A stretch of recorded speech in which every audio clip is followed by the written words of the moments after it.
Welcome to people, welcome to Merriam-Webster's vocabulary builder. And today we are doing unit number 5 in the same of song. Just kidding, we're not doing songs. Let's get started with. First off, I'm going to have to talk about mal. Now, this is actually a pretty good prefix. A prefix basically means bad. Bad. So here we go. So mal, it's bad, and there's lots of things to do. Malevolent, malicious, malign, malnourished, all those kinds of things. And so let's get this started with. Alright, firstly, of course, mal means bad, and it's also where we get the words, as I've already mentioned, those 4 words I said. Malnourished basically means you're not nourished enough. You're like, have not enough nutrients. And malicious is like, you're evil. You're like, I'm a bad person. Yeah, smack, swipe. That person has brain problems. Next up, we have kata. Kata actually comes from the Greek word kata, spelled with a K, not a C. And that basically means down or lower. And that's actually pretty interesting if you kind of ask me. We use that to get the words catacomb, catalysm, and catalyst, and catonic. Catacomb basically means like those little mazes underground. You're gonna have to search through them. You're like, oh, why is it taking so long? Well, a catalyst is something that you use in a chemical reaction that you can do over and over again. That's actually really interesting. Alright, so then we have to talk about prot and proto. Now, this has nothing to do with protection also, I'm pretty sure. It actually has nothing to do with it, because here, this one actually means first formed. Protagonist, protocol, protoplasm, and prototype. And yeah, all those words. So prototype basically means the first version of something. Like, if a machine insults another machine, calling that thing a prototype, that is like, how dare you, smack! I am the original, smack! Yeah, that's actually going to be a pretty good comic idea. Then we also have to talk about protocol, which is like the objective. Your protocol is your objective, technically, and protagonist is your main character. Alright, so what's next? We have ante, and ante is our 4th one, and it basically means before, also known as previously. Here we have the words antechamber, antedate, antecedent, and anterior. Now, anterior is actually something like interior. It's like exterior and interior, something in between. An antechamber is like a place where you go to. The rest I will you Google it up yourselves. Alright, our 5th one, it's been like about 3 minutes. I'm already at the 5th one. And our 5th one is orsos. Orsos comes from, orso actually. Orso comes from the word orsos, which is Greek.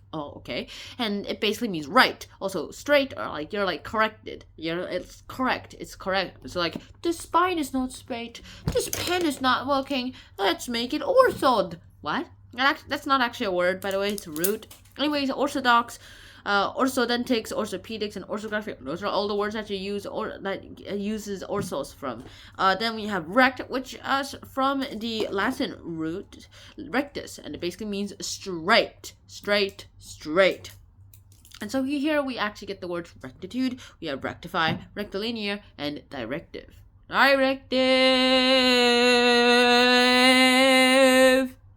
Oh, that's actually nice. We also get the word rectum. Alright, next up we have you. You basically means well and good, and you actually get the words eugenic, euphemism, euphoria, and eulogy from this too. Alright, next up we also have this last root we're going to talk about. This basically means bad, difficult, like as in dystopia, dyslexia, dyspeptic, dysplasia.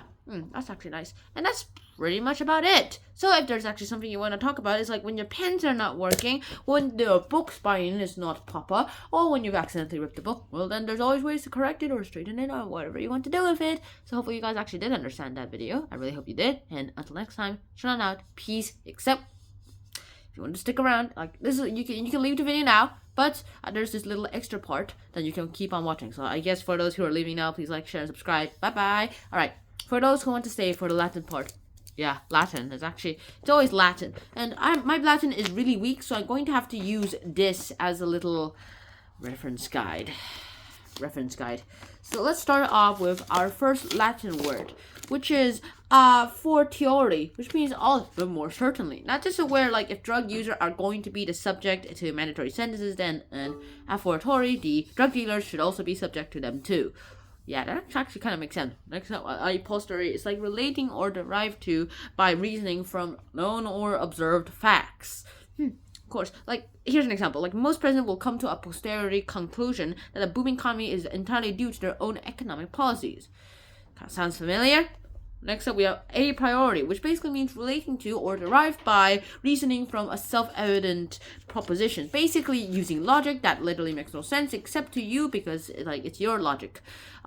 Basically, okay, so here's an example. Her colleagues rejected the priori argument because it seemed on assumptions they felt weren't necessarily true. Next we have one of it. This one's actually pretty easy. It basically means made in good faith without deceit, and it's really authentic. It's also even really, really, really genuine. Next up, we have carpe diem. Carpe diem basically means enjoying the pleasures or opportunities of the moment without the concern about the future. That's actually pretty interesting if you ask me. We also have to learn about the phrases carpe diem in like high school Latin class, and when like a person learned the phrase carpe diem in the high school Latin class, then that person found out that person found the motto he or she would live by the rest of his or her life.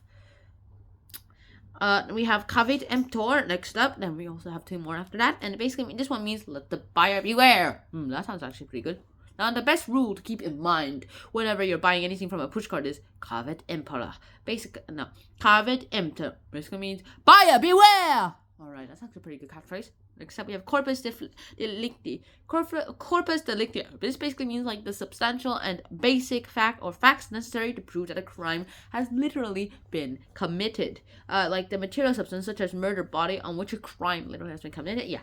So the police believe that they have solved the crime but couldn't like prove their case without the corpus delicti. Well, that's actually kind of sucks. Next up, we have curriculum vitae, which basically means a short summary of one's career and qualifications, typically prepared by an applicant for, like, the position. It's basically a resume, people! So, the job advertisement asks for an up-to-date curriculum vitae and 3 recommendations. Yeah, that's about it. So, yeah, that's about it. So, hopefully you guys actually did enjoy this episode. For those who've actually stuck around here, thank you very much. I'm probably gonna get a spike if people actually do watch this. I'll see you guys soon. Until next time, peace. Also, one more thing. We got record views this February. Yay! Now let's do that again. Yay! 300% more views than usual. Yay! Bye-bye. See you soon.